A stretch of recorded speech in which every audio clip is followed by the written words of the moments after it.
साठ बनवण्यासाठी ह्या सगळ्या कैऱ्या घेतल्यात मी. आता त्यांची सालं काढून पूर्ण त्या टाचून घेणार आणि त्यांच्या बारीक बारीक फोडी करणार.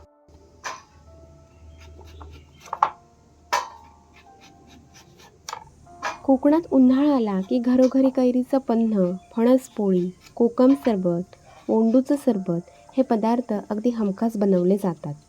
आज मी बनवतेय कैरीचं आणि पिकलेल्या आंब्यांचं साठ, अगदी सोप्या पद्धतीने.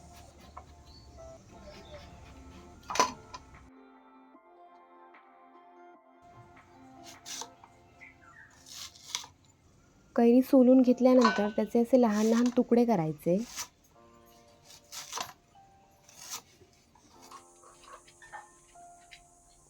त्या कैरीचे हे सगळे तुकडे मी एका टोपात काढून घेतले आणि नंतर आपल्याला ते शिजवून घ्यायचं आहे.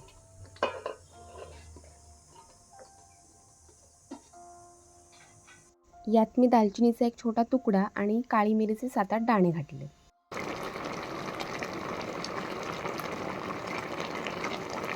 कैरीच्या साठासाठी आता मी गूळ किसून घेते.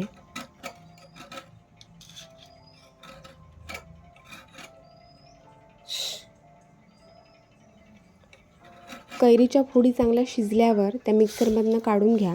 त्याची पेस्ट परत एका टोपात घालून त्यात हवा तेवढा गूळ घाला. कैरीचं साठ आहे त्याच्यामुळे हलकं हिरवं दिसण्यासाठी मी यात खायचा रंग घातला आहे. अगदी कमी आहे, म्हणजे चिमूटभरपेक्षाही कमी आहे. आता ज्या ताटांमध्ये हे मिश्रण ओतून घ्यायचं आहे त्याला व्यवस्थित तेल लावून घेते. तुम्ही या मिश्रणाची अगदी बारीक पेस्ट करू शकता. आम्ही ते तसं केलेलं नाही आहे, कारण ही जेव्हा पोळी सुकणार आणि खाताना जेव्हा या कैरीच्या बारीक बारीक फोडी दाताखाली येतात तेव्हा त्या अगदी सुंदर लागतात, आंबट गोड.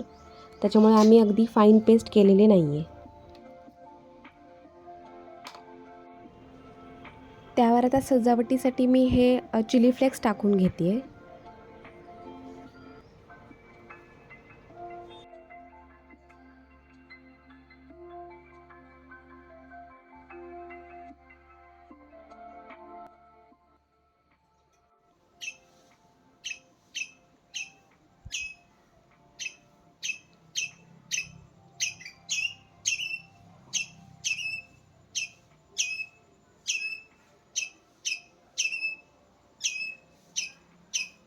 आंब्यांचं साठ करायचं आहे, म्हणजे आंबा पोळी करायची आहे. तर आता इथे मी काही पिकलेले आंबे घेतले, तर ते आता कापून घेणार आणि त्यातला गर वेगळा करणार. इथे मी रसरशीत पिकलेले आंबे घेतलेत.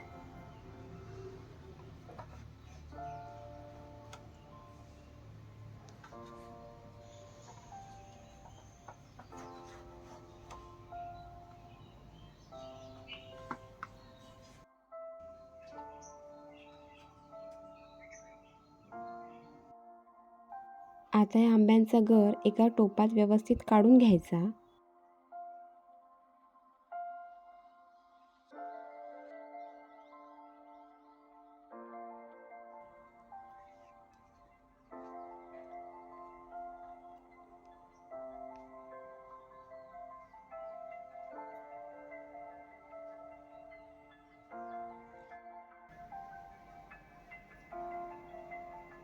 घरातली सगळी ताटं आंब्याची साठा घालून सगळी वापरली जात आहेत. तर आता आईने ही कपाटातनं 2 नवीन ताटं आणली आहेत, तर त्यात पण आता साठा घालते.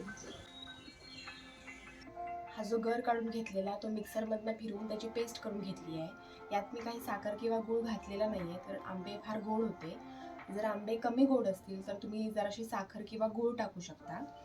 आता ह्या ताटांना तेल लावणार आहे खाली आणि त्यात नंतर हे ओतून उन्हात वाळवत ठेवायचं.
आंबापोळींना 2-3 उन्हं लावून ते व्यवस्थित वाळवून घेतले आहेत. हे असे उलटसुलट करून व्यवस्थित वाळले आहेत ते. त्याचे आता छोटे छोटे तुकडे करणार आणि ते रोल करून ह्या डब्यांमध्ये भरून ठेवणार आहे.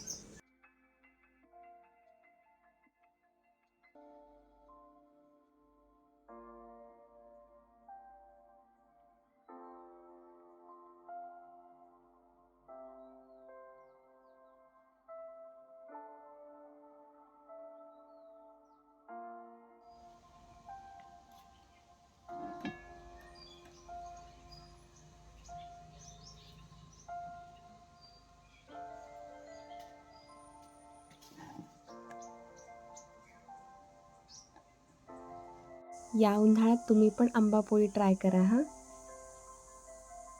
कसा वाटला माझा व्हिडिओ आवडला असल्यास लाईक करा, शेअर करा आणि चॅनेलला नक्की सबस्क्राईब करा.